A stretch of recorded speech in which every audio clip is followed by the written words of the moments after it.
One of our longest running community programming initiative shows from a town is that of the town of Munster, usually hosted by Dave Nellums, but not today. This was hosted by Wendy Mis and Chuck Gardiner. It's the Town of Munster show from November 18th of 2025. Clerk-treasurer for the town of Munster. I am not Dave Nellens, so if you were tuning in this morning expecting to see Dave, surprise, it's me. And I have as my guest Councilman Chuck Gardiner. I'm not Dave Nellens either, but I'm glad to be here. So thanks, Wendy, for inviting me. Sure. Well, we have a lot to cover. So when Councilor Nellens asked if I would take the show, I gladly said yes, and we had a... Chuck is actually my plan B.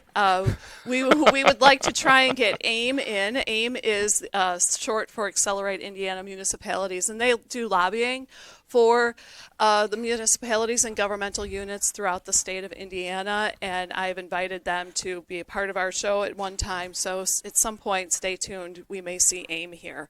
So when they were unable to commit to today, I went to Chuck. Chuck and I have done this many times in the past couple of years. We've hosted the show, co-hosted the show, and we have a lot going on in the town of Munster, and we thought this is a perfect time to share. We've got the Munster Civic Foundation. That's where we're going to end the show. But before that, let's talk about last night's town council meeting. That's why everyone tunes into this show, is they want to know about the council meeting. Everybody wants to know about the first and third Mondays of the month in Munster. They do. They can't wait to tune in. First and third Mondays. Mondays. I said yes, that, right? Okay. Yes, you did. And then on Tuesday, they tune in on the edge of their seat to get the highlights. So last night at the council meeting, it was... We did additional appropriations. We kicked it off there, and we had a public hearing for that. We had a few public comments last night, which we always appreciate hearing from our residents. And one of the nice things is one of the residents had a public comment, and he emailed us in advance, and he said, this is what I'm going to be asking about. And so we were able to be prepared and have an answer for him. And that's an interesting thing. You know, certainly asking questions, public input is great, but a lot of times public input, residents should always feel the chance just to email their counselors, email the town manager, email the clerk-treasurer, because the more information that we can get and that we can review with our department heads, I think helps a lot. And a lot of times you can get a better answer if you can send emails and kind of forewarn the council what's happening, because a lot of times the questions that happen at a council meeting is very hard to answer. But if we get those beforehand, or if you have the ability to wait a little bit afterwards, we can talk to our department heads and get a much better answer to people. And then even if we answer it privately, then they ask it at a public meeting. It's a good thing, because that individual was probably not the only one that had that concern. So. And that's a good point, too. Every person that has a question or comment, usually that means that there's 3 or 4 or 5, maybe even 20 people that have the same question. So we don't mind answering those questions, but we want to be as detailed as we can and really get to the point of what the question is about. Absolutely. So, and our email addresses are all found online at munster.org. I always think one of the easiest ways to find it is to look at the back of the monthly News You Can Use, which is an email, which is a newsletter that is sent out with each water bill. If you don't get that, it's available online electronically. And if you'd like it sent special to you, just let me know. I can hook you up with that once a month. I have an email list of people that I send the News You Can Use to because they don't get it. So we had additional appropriations, and then we had the consent agenda, which is just paying our bills. We had a water leak adjustment on there, and so that went well. We had a couple pieces of old business. One was the additional appropriation, which was the authority to spend in some accounts that we weren't expecting, and to pay our debt service in this calendar year. And then we hit the other piece of old business was our salary ordinance. So we are done with that for the year. We're ready to go next year. So we have to set the salary for all elected officials before the end of the year. So we did that. And it's also setting our salaries for our town employees for the next year, too. And again, certainly with Senate Bill 1, there's been a lot of talk about cutting back and everything else that way. I think we as a town council are very happy that we were able to still give our employees a raise and keep our health benefits the same and things like that. And we're concerned about the Senate Bill 1, but we're just looking at costs and efficient services, trying to make things more efficient, combine some of our expenses and also reduce the ones that aren't expected. But certainly, most importantly, we want to keep our salaries and our employees well paid and have great benefits. And they certainly we were able to pass that ordinance last night. Exactly. It was nice that we got that through, and we're pleased. One of the other hot topics was under new business last night, and I know everybody out there is at their edge of their seat. Stop signs in Munster. We love stop signs. They keep popping up. They're like our new crop. We just water them. But in seriousness, we do take stop signs seriously. If you have a request or you see a need in your neighborhood or on a path you frequently drive, please let one of your counselors know. Myself, the town of Munster has a speed team, and the speed team is made up of representatives from Public Works, the police department, fire department, the town manager's office, and all of them work together. They evaluate it. They go out. There's some science behind it. They don't really just plant a stop sign. Again, and stop signs, we certainly want to make our roads as safe as possible. We have, kids walking to school, riding bikes. Even last night when I was walking in after the council meeting to kind of let off some steam here and stuff, there's certainly somebody that blew a stop sign and almost ran me over at the corner of Elmwood and Fran Lynn. But at the same time, most of the people that are traveling in the town of Munster, especially in residential streets, are Munster residents. And we just ask everybody to kind of take a deep breath and really try to go the speed limit. It is very difficult. And I am as much of a fault as anybody else is. A 25-mile speed limit, when I look at my speedometer, oftentimes I'm going 28, 30, 32 miles an hour in that. I think it's very important that we have to look at each other and look at the cars that we drive and look at the drivers we're with and just say, guess what? If the speed limit's 25, we have to really try to reduce 25 because, again, a lot of time it's the road that, Munster is very it was designed very well that we could park cars on the side of the roads and we have plenty of space.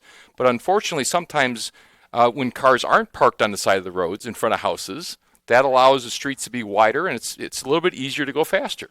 Yeah. So I think, we certainly are going to encourage the speed team looks at this to make Munster as safe as we can, but a lot of it is going to be we need to make sure that everybody in town looks at the speed limit and tries to go the speed limit. And when they see a stop sign, it is very important that you stop completely. Yeah. I know it's very difficult to do that, but again, we need to make sure we stop completely because that is the other thing. We need to, a stop sign isn't as safe as it can be if people aren't stopping at them. Yeah. Exactly. Just in there, it's your neighborhood. And how many parks do we have in town? 30 parks in town. We've got 5 schools. So in quite a few people. It's a very walkable community. We have a lot of neighborhood kids out and about. It's not uncommon to see kids playing on the front yards. So just be aware that you're not the only one out there. And certainly we want to thank, the previous councils, previous administrations. Munster is very well planned out with that to have the schools in every once in a while, they're equally spread out. The parks are equally spread out. It's really nice, but that also means that wherever you're driving, you're within probably 5 blocks of a park. Yep. You're within a 10-minute walk to a park, which is great, but that means there's always people walking. Yep. So just be on the lookout, be aware of it, and we're going to try to do as much as we can as the town to make things as safe as we can. Yep. So there's criteria that we use, and we try and follow that. So and then 2 other things. We had the LIT, the local income tax expenditure plan, which we shared with the public, and under the Redevelopment Commission, we had a TIF spending plan. The TIF spending plan did bring up a lot of discussion about TIF, what we're spending it on, what the plan is. And the plan, this presentation of the TIF spending plan is fairly new. I think it's 2nd or 3rd year that we've had to do it. And it just outlines what we think we expect we could, at worst case scenario, spend out of our TIF money. And all of these meetings and agendas are on the Town of Munster website, which is munster.org. And as a reminder, today is Tuesday, November 18th. And this is 8:30 in the morning that you're hearing this on WJOB. And Wendy, yeah, and so people can, usually the YouTube video of that it's recorded and then brought up the next day or a couple days later? Yes, it's usually posted the next day. Okay. So you can find it on YouTube. We have a Town of Munster YouTube channel. All of our public meetings are on there. We're required by law now to have them there at least 90 days, but we don't ever take them down. So if you're looking for something from the past, they should be up there. So, public meetings, we have, they're meant to be shared. And I might be going a little bit out of order here, but we talk about public meetings, and we talk about boards and commissions. And again, tonight, the 18th here, we have tonight is the park board meeting in the afternoon. The BZA At 5. At 5. The BZA meets at 6 or 6:30. It's 6, I think. They changed the time, so I believe it's 6. And the Plan Commission then meets immediately following the Plan Commission. This morning, a little bit earlier on Tuesday the 18th, was a Board of Safety meeting. There's a lot of boards and commissions within the town of Munster. And one of the things that we as the council would like to do is really advertise these boards, what the boards and commissions do, and what are the opportunities for people, residents, to get on these boards and commissions. And we're going to have a coffee with the council tomorrow night, Wednesday, November 19th at 6 o'clock at the Munster Town Hall. We really invite people to come out there to learn a little bit more about what the different boards do. I already mentioned some of them, but there's the Munster Civic Foundation that we'll get into a little bit later. There's other types of boards that we really want to get as active and involved and engaged community as we can. So certainly we certainly invite people to come out Wednesday, November 19th at 6 p.m. at the Munster Town Hall to learn a little bit more about the different boards and commissions. And certainly if you can't make it, send your friends, send your wife, your husband, send your kids. Let us know, and if you can't make it, just let Wendy or myself know. We'd be happy to kind of give you some additional information about how you can get more involved in the town of Munster, how you can get more engaged in the town of Munster. And really, we need people's help. The more people that are involved, there's a connection that happens that we can have a stronger and more connected town. And I like that we are looking for different people.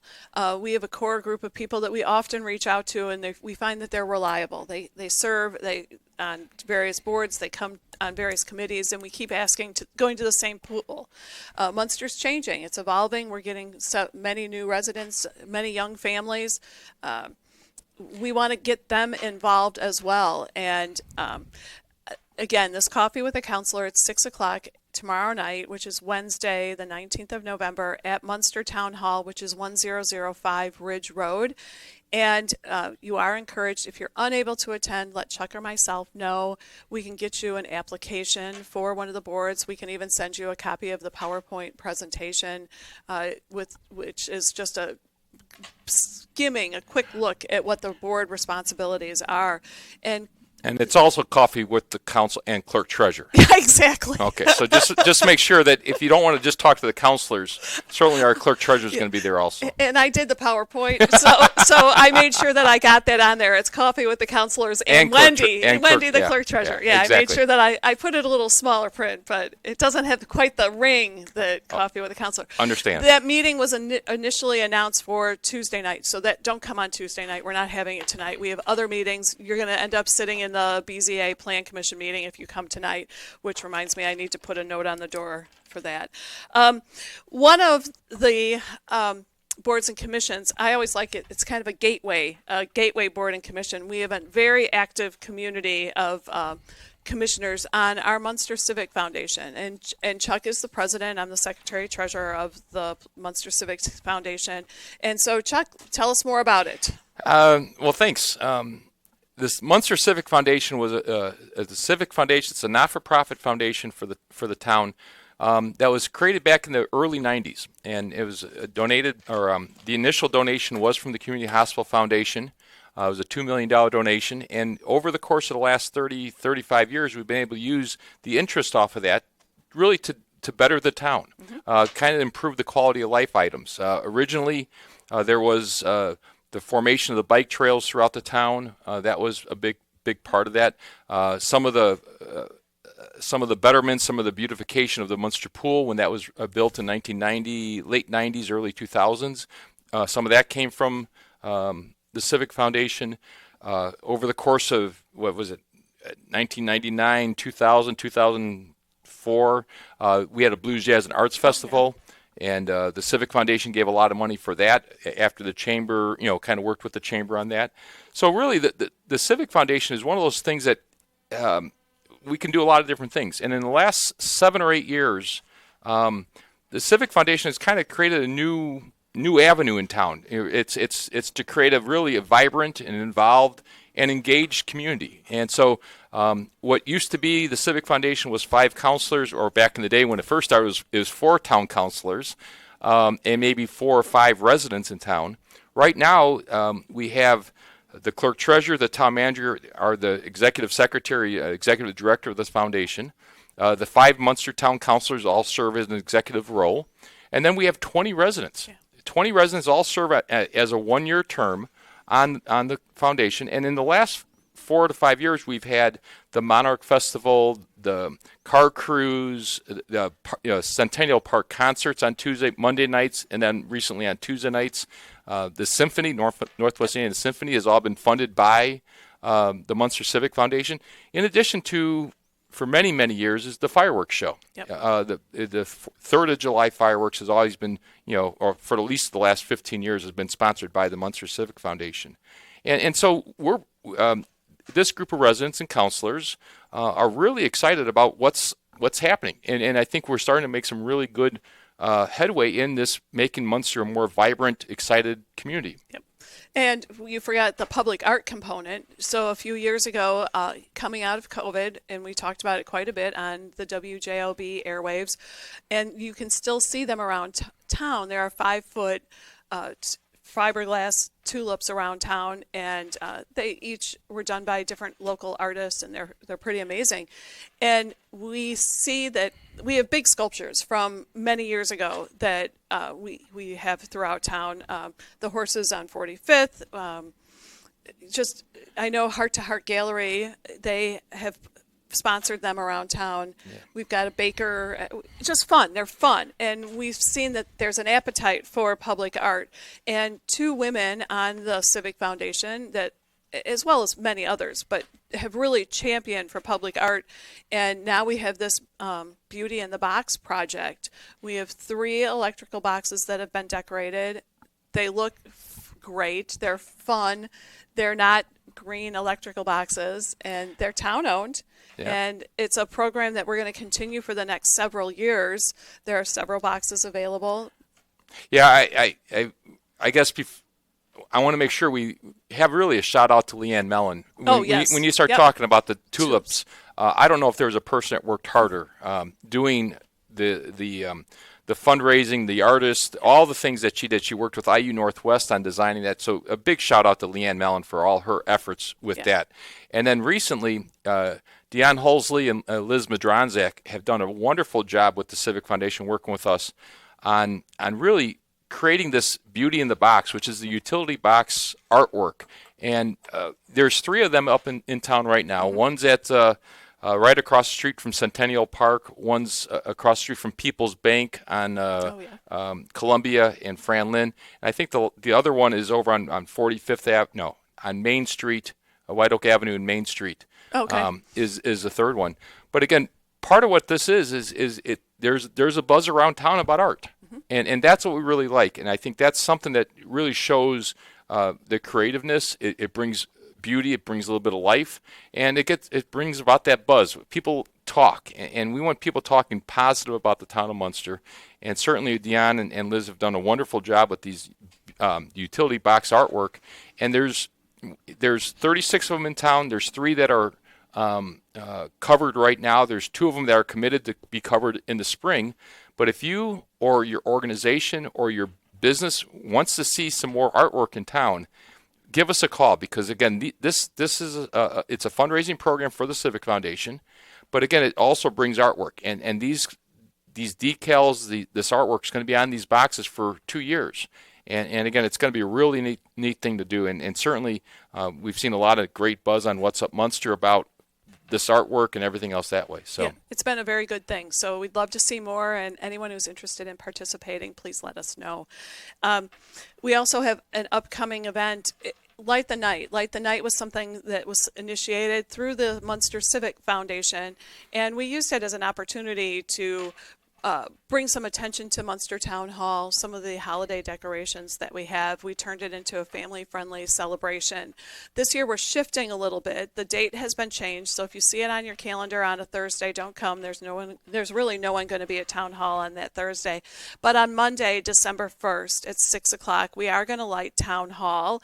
And a new component of that is with the Community Choice Council, which is overseen by Sergeant James Greist. And we have 20 trees, 6-foot trees, that local community businesses and organizations have sponsored. They will decorate the trees, and there's contests involved. There's a People's Choice. There's they'll be up on the Facebook page. On the Facebook, my Chicago is showing on the Facebook.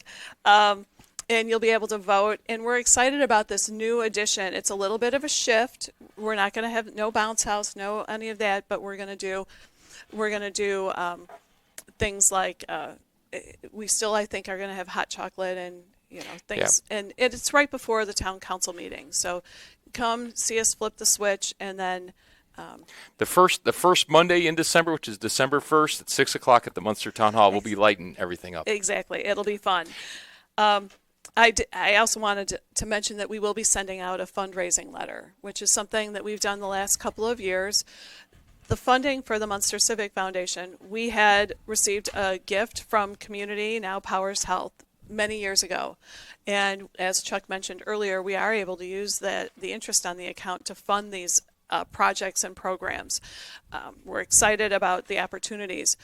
One of the things that we've added for next year is a grant program through the Munster Civic Foundation. And we've met with a great organization yesterday. We had an introductory meeting a week or so ago. Yeah, Chuck, fill them in. What's going on with the grant program? Well, and this is for all the people that say, boy, I wish we would have this in Munster, mm-hmm. or I wish we would have that event, or we wish we'd have the wine festival back, or we wish we had a concert in the park, or we would have this. Hey, if you have some ideas, let us know. We're the Munster Civic Foundation. We're looking to bring energy, excitement, vibrancy, engagement to the community. And so we have a grant program. Any group, any organization in Munster that is interested in talking to Wendy or myself or anybody on the Civic Foundation, we have an application to fill out.